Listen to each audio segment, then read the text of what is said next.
This is an open letter to Jeremy Hunt, Member of Parliament for South West Surrey and Secretary of State for Culture, Olympics, Media and Sport. Dear Mr. Hunt, I note that you have a YouTube channel and have had one for over 2.5 years. Although you only have 44 subscribers, it is clear from the content of the videos that you have posted that you use YouTube in a professional capacity. That is to say, you consider it an appropriate way to communicate with your constituents and the public at large. Given your use of YouTube in such a manner, I'm sure that you will have no complaints if I seek to communicate with you via the same forum. And I do so for this reason. Your response to my email concerning Peter Popoff was, in my opinion, woefully inadequate. And I'm being generous when I say that it was your response, as the message that I received came from one Steve Edwards.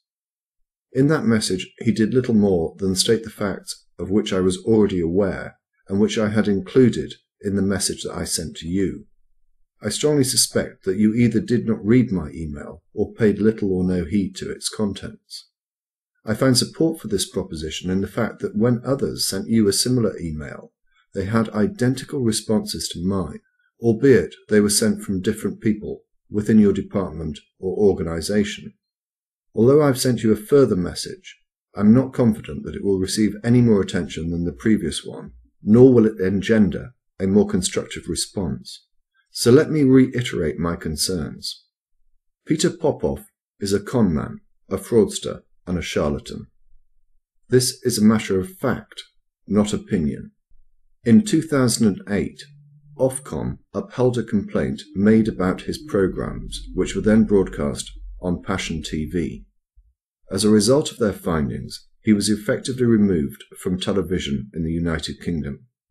However, by broadcasting through the Gospel channel, which has a licence issued in Iceland, he has managed to avoid the control and jurisdiction of Ofcom, and thereby continues to pimp his product, namely miracle spring water, which he dishonestly claims can cure illness, including terminal illness, and also now resolve debt.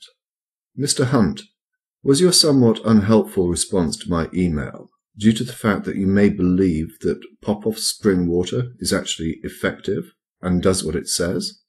After all, you do have a history for demonstrating that you believe that water can actually be medically effective. I refer, of course, to your signature on an early day motion 1240 on the 28th of March 2007, which reads as follows: that this House welcomes a positive contribution made to the health of the nation by NHS homeopathic hospitals, notes that some 6 million people use complementary treatments each year, believes that complementary medicine has the potential to offer clinically effective and cost-effective solutions to common health problems faced by NHS patients, including, and so it goes on to name them. And when you were questioned by one of your constituents about this, you apparently responded by saying, I understand that it is your view that homeopathy is not effective, and therefore that people should not be encouraged to use it as a treatment. However, I am afraid that I have to disagree with you on this issue.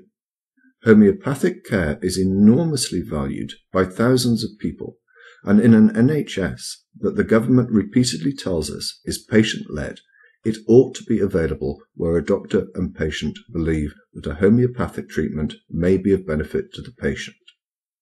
Being as generous as I can be to you, Mr. Hunt, it's fair to say that that statement is not a direct endorsement that you believe that homeopathy and homeopathic remedies actually work. But let me ask you directly, are you indeed suggesting that homeopathy and homeopathic remedies do work? If so, please state what evidence you rely on to support that assertion.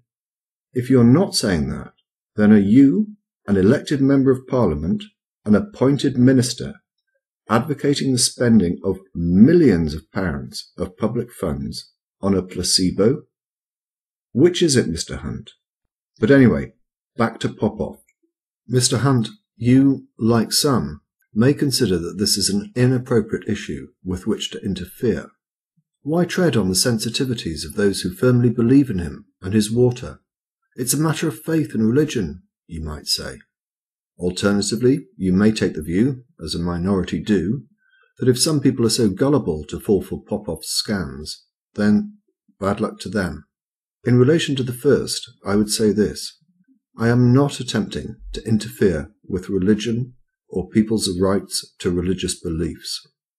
This is not a religious issue. Popoff is not religious.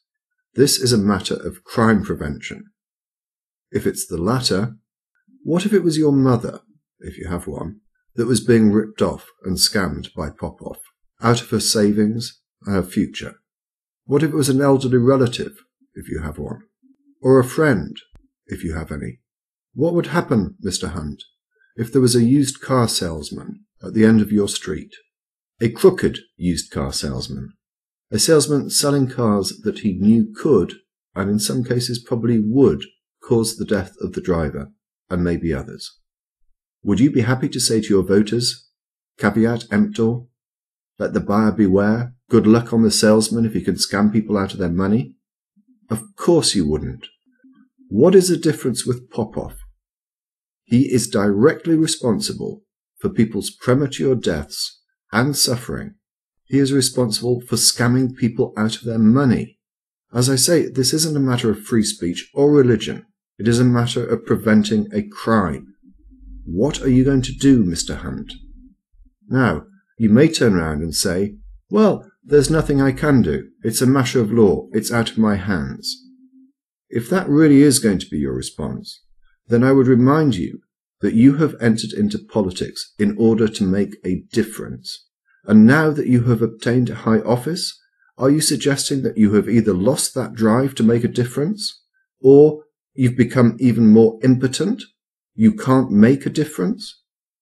I can't believe that you're going to rely on the latter, because again, referring to the register of members' financial interests, it appears that you're more than happy to take generous donations when they send you off to Singapore and South Korea for 6 days. And what was the purpose of that visit, as you stated? Meetings related to my front bench role with various Singaporean and Korean agencies, including those covering telecommunications, media, arts, heritage and tourism. So, Mr. Hunt, it appears that you still think that you can have an influence and are prepared to travel halfway around the world in order to do so. Iceland is much closer, Mr. Hunt. Although the climate may not be as congenial as Singapore, would you consider visiting there to seek to advance your influence? Also, the offices of Sky Television are in London. Would you visit them? I'm sure you'd be able to claim the taxi fare as expenses.